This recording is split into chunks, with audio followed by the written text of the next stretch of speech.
मित्रों, आज जो कहानी मैं आपको सुनाने वाला हूँ वह बहुत ही खास है। ये कहानी है त्रिया चरित्र की है। जो भी मनुष्य इस कहानी को पूरा सुनता है वह कभी भी अपने जीवन में धोखा नहीं खाता है। इस कहानी को सुनकर आप अपने जीवन में कई बदलाव ला सकते हो। बहुत समय पहले की बात है। किसी राज्य में एक राजा रहा करता था। उसकी राज्य की चर्चाएं बहुत दूर दूर तक फैली हुई थी। उस राजा का पुत्र था जिसकी उम्र कुछ ज्यादा नहीं थी, 12 या 13 वर्ष होगी। वह राजकुमार बड़ा ही सुंदर था। जब राजा ने उसकी शादी की तो राजकुमार उस वक्त मात्र 14 वर्ष का था और राजा अब बूढ़ा हो चुका था। एक दिन राजा ने सोचा कि अपने राजकुमार को राजा बना देते हैं, क्योंकि उस राजकुमार ने कई शादियां की थीं और पहले के राजाओं में यही नियम था कि राजा जितनी चाहे उतनी शादी कर सकता था। वह राजा अपने पुत्र राजकुमार को राजा बना देता है। राजकुमार की 7 शादी हो चुकी थी। वह राजकुमार जो कि राजा बना था अपनी पढ़ाई लिखाई फिर भी कर रहा था। वह रोज गुरुकुल में पढ़ने के लिए जाया करता था। और एक दिन की बात है, जब वह राजकुमार पढ़ने के लिए विद्यालय जा रहा था तो रास्ते में उसे पनिहारी मिली और पनिहारिन भी बहुत सुंदर थी। उस पनिहारिन ने राजकुमार से पूछा था कि हे राजा, आप रोज कहाँ जाते हैं? राजकुमार कहता है कि मैं रोज विद्या ग्रहण करने के लिए अपने गुरु के पास जाता हूँ। तो वह कहती है, ये तो अच्छी बात है, लेकिन ये बताइए आपने त्रिया चरित्र पढ़ा है? राजकुमार कहता है कि नहीं, मैंने ये कभी नहीं पढ़ा है। फिर पनिहारिन कहती है कि आप त्रिया चरित्र अवश्य पढ़ना। मित्रों, राजकुमार कहता है कि यह त्रिया चरित्र क्या होता है? पनिहारी ने कहा कि आप यह बात अपने गुरु से जाकर पूछना और त्रिया चरित्र को अवश्य ही पढ़ना। राजकुमार कहता है कि मैं आज ही जाऊंगा और अपने गुरु से जाकर पूछ लूंगा कि आपने मुझे त्रिया चरित्र क्यों नहीं पढ़ाया। इतनी बात कहने के बाद वह राजकुमार वहां से चल देता है। मित्रों, वह पनिहारिन की बात सुनकर वह राजकुमार गुस्से में था। उसकी आंखें लाल थीं। वह अपने गुरु के पास जाकर प्रणाम करता है। गुरुजी ने पूछा कि बेटा, क्या हुआ? आज तुम क्रोध में दिखाई दे रहे हो और तुम्हारी आंखें लाल क्यों हैं? क्या बात है, मुझे बताओ। राजकुमार ने क्रोध में जवाब दिया कि गुरुदेव, आपने मुझे त्रिया चरित्र क्यों नहीं पढ़ाया? यह बात आपने क्यों छुपाया? त्रिया चरित्र के बारे में मुझे क्यों नहीं बताया? मित्रों, गुरु कहते हैं, बेटा, तुम त्रिया चरित्र नहीं पढ़ पाओगे क्योंकि त्रिया चरित्र पढ़ना खतरे से खाली नहीं होता है। और जब तुम त्रिया चरित्र पढ़ोगे तो उसमें तुम्हारी जान भी जा सकती है। मित्रों, राजकुमार कहता है कि गुरुदेव, आप इसकी चिंता न करें तो अच्छा है, मैं खुद इस राज्य का राजा हूँ। तब अपने शिष्य की ऐसी बात सुनकर गुरु कहते हैं कि ठीक है, अब तुमने हटकर ही ली, तो अब हम तुम्हें त्रिया चरित्र पर आते हैं। त्रिया चरित्र पढ़ते पढ़ते राजकुमार को 1 साल हो गए और जब 1 वर्ष हो गया तो गुरु ने कहा कि बेटा, अब तुम्हारी पढ़ाई पूरी हो चुकी है। अब तुम घर जा सकते हो और आज से अपने राज्य को चला सकते हो। अब तुम्हें यहाँ आने की कोई आवश्यकता नहीं है। मित्रों, राजकुमार कहता है, ठीक है गुरुदेव। राजकुमार जैसे ही जाने को होता है, गुरुदेव उसे रोक लेते हैं और कहते हैं, बेटा, मैं तुम्हें एक ऐसा यंत्र देता हूँ, या जब तुम इसे अपने कानों में लगाओगे तो कोई भी तुम्हें पहचान नहीं पाएगा और तुम उसे पहचान लोगे। राजकुमार वह यंत्र अपने हाथों में ले लेता है। मित्रों, गुरु कहते हैं, तुम इस यंत्र को ले जाओ और रात के 12 बजे आज ही के रात में अपने महल से निकलकर के जंगल की तरफ जाना और पूर्व दिशा की ओर जाना। और जब तुम पूर्व दिशा की ओर जाओ तो यह यंत्र अपने कानों में लगा लेना और वहीं पर खड़ा हो जाना। वो राजकुमार कहता है कि ठीक है, ऐसा ही करेंगे। फिर राजकुमार गुरुकुल से महल की ओर चल देता है और जब रात के 12 बज जाते हैं और उस राजकुमार की 7 पत्नियां सो जाती हैं, तब आधी रात के समय वह राजकुमार अपने हाथों में यंत्र लेकर महल से जंगल की तरफ चल देता है। राजा जंगल में पूर्व दिशा की ओर जाता है और वहां जाकर अपने कानों में यंत्र लगा लेता है और वहीं पर खड़ा हो जाता है। तो उसने क्या देखा कि वहीं पनिहारिन जो मुझे रास्ते में मिली थी, वहीं पनिहारिन एक थाली में खाना लेकर जंगल को जा रही है। वहाँ थोड़ी ही दूरी पर एक संत अपनी कुटिया में रहते थे। वह पनिहारिन संत के पास खाना लेकर जा रही थी। राजा ने देखा कि यह तो वही पनिहारिन है जिसने मुझसे कहा था कि त्रिया चरित्र की पढ़ाई करो।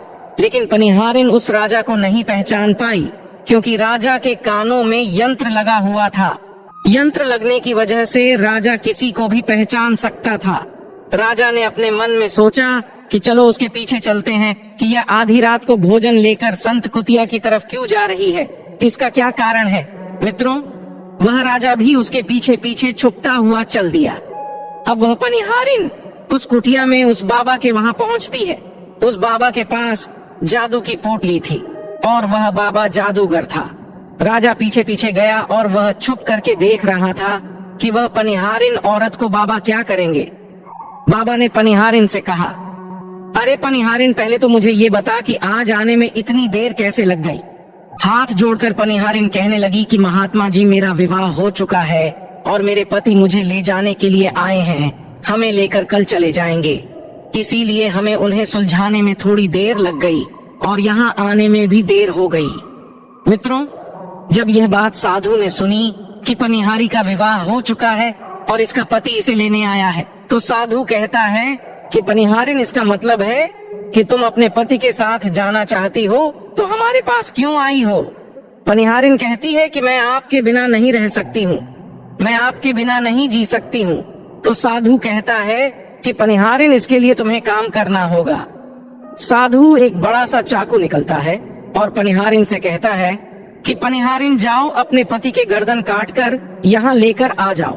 अपने उस पति को मार दो जो हमारे और तुम्हारे बीच में दरार बन रहा है, तब मैं तुम्हें रख लूंगा, तुमसे विवाह करूंगा, तुम्हें अपनी पत्नी बनाऊंगा। मित्रों, बिना कुछ सोचे समझे वह चाकू को ले लेती है और दौड़ते हुए अपने घर जा आती है और उसका पति सो रहा था। वहां जाकर अपने पति की गर्दन काट देती है और उसकी गर्दन को लेकर साधु के पास आती है। और जो राजकुमार थे उसके पीछे पीछे उसका सारा कारनामा देख रहे थे। जब साधु ने देखा कि अपने पति को मार करके उसकी गर्दन यहाँ लेकर आई है, साधु को बहुत गुस्सा आया और उसने उसे लात मारी और कहा, भाग जाओ यहाँ से। जब तू अपने पति की नहीं हो सकी, जिसके साथ तूने 7 फेरे लिए, तो तू मेरी क्या होगी? जल्दी भाग जाओ यहाँ से। अगर तुम मेरे पास दोबारा आई तो मैं तुझे जीवित नहीं छोड़ूंगा। मित्रों, साधु की यह बात सुनकर उस पनिहारिन को ऐसा लगा जैसे उसके पैरों तले जमीन खिसक गई हो। फिर भी अपने पति की कटी हुई गर्दन घर लेकर के आई और उसकी गर्दन जोर देती है और वहीं बैठ जाती है। और इधर जैसे ही सवेरा हुआ, अपने पति के पास बैठकर रोने लगती है और चिल्लाने लगती है। कहती है, देखो देखो, किसी ने मेरे पति की हत्या कर दी। लेकिन रात में उस पनिहारिन का सारा कारनामा राजकुमार देख चुका था। इधर सारे गांव वाले पनिहारिन के घर चले जाते हैं और उसके पति की लाश को लेकर गांव के बाहर जाते हैं उसका दाह संस्कार करने के लिए। और वह पनिहारिन भी पीछे से भागती हुई, रोती हुई चली जा रही थी। और उधर राजकुमार भी जा रहे थे, जो कि अपने राज्य के राजा बन चुके थे। पनिहारिन भागती हुई, चिल्लाती हुई पहुंची और कहने लगी, मैं सती बनूंगी, क्योंकि अगर जब मेरे पति ही नहीं रहे तो ऐसे जीवन का क्या फायदा? मैं इन्हीं के साथ सती हो जाऊंगी।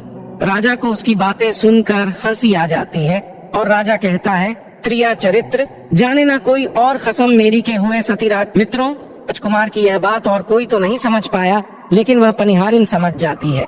कहती है कि राजा साहब, आप हमारे ऊपर यह बात कह रहे हैं, लेकिन चलिए कोई बात नहीं, मैं सती हो जाऊंगी। लेकिन पनिहारिन जाते जाते कहती हैं, मैं तुम्हें एक बात बताती हूँ। राजकुमार कहता है, क्या बताओ? पनिहारिन कहती है कि राजा साहब, आप जब चटाई पर बैठे तो चटाई को झाड़ कर बैठना। राजा कहता है कि यह पनिहारिन क्या कह रही है? मैं तो राजा हूँ, मुझे चटाई पर बैठने की क्या आवश्यकता है? पनिहारिन कहती है कि नहीं, जब भी तुम्हें कोई नौबत आए चटाई पर बैठने की तो तुम चटाई को झाड़ कर बैठना।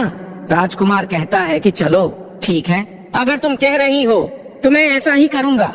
और कहने के बाद वह अपने पति के साथ सती हो जाती है और राजकुमार उनका अंतिम संस्कार करवाकर अपने घर को आ जाते हैं। मित्रों, इसी तरीके से पूरा दिन व्यतीत हुआ और उधर जब दूसरी रात आई, अपने गुरु के कहने के अनुसार वही यंत्र कान में लगाया और पूर्व दिशा की ओर उसी स्थान पर जाकर खड़ा हो गया जहाँ पर पिछली रात खड़ा हुआ था। दूसरी रात को राजकुमार ने क्या देखा? अपनी 7 पत्नियों को भोजन की थाली अपने अपने हाथों में लेकर उसी साधु की कुटिया की तरफ जा रही है। जैसे ही राजा ने अपनी 7 पत्नियों को उस साधु की कुटिया की तरफ जाते हुए देखा, राजकुमार के पैरों तले जमीन खिसक गई। वह अपने मन में सोचने लगा कि ये क्या चक्कर है। कभी उनमें से एक रानी राजकुमार को देख लेती है, लेकिन रानियों ने अपने पति राजकुमार को नहीं पहचान पाई, क्योंकि राजकुमार अपने कानों में यंत्र लगाए हुए थे। वह यंत्र लगाने की वजह से राजा को कोई पहचान नहीं पाता था। उनमें से एक रानी कहती है कि ये लड़का इतनी रात को यहाँ क्यों खड़ा है।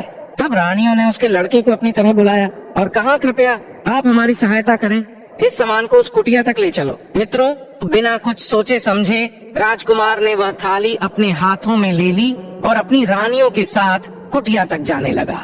जब 7 रानियां और राजकुमार उस साधु की कुटिया में पहुंचते हैं और राजकुमार कुछ भी नहीं बोल रहा था, क्योंकि राजकुमार देखना चाहता था कि हमारे प्यार में ऐसी क्या कमी है जो हमारी 7 रानियां इस साधु के पास आती हैं, और इस साधु के पास ऐसा क्या है जो हमारी 7 रानी अभी यहाँ आ रही है।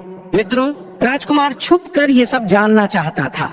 इधर जब वह 7 रानियां राजकुमार को लेकर साधु के पास पहुंची, तो महात्मा राजकुमार को देखकर कहता है कि ये कौन है। तो 7 रानियां कहती हैं कि महात्मा जी, ये बालक हमें रास्ते में मिला, इसने हमारी सहायता की तो हम इसे अपने साथ लेकर आ गए। रानी कहती है कि एक काम करते हैं, इसे आज रात यहीं रहने देते हैं, कल सुबह होते ही यह चला जाएगा। उस साधु उनकी बातों को मान लेता है। वह साधु अपने शिष्य को बुलाता है और उससे कहता है कि आज रात के लिए इस